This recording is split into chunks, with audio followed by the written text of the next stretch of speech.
face. What is my stuff doing out here? I'll prorate the utilities from the time of eviction.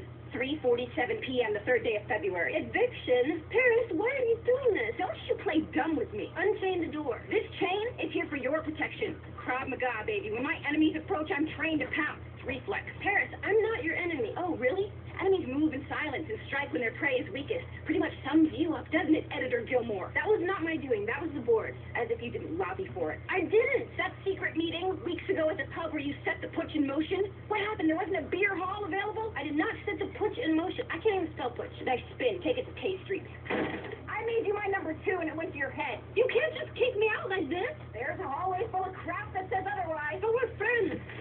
We're not friends. I understand why you're upset, but just let me in so I can explain. Gee, Paris, what a horrible job being editor is. Who needs the headache? Remember Chilton, Paris? All those good times? Well, the good times are over. Here, this is yours too.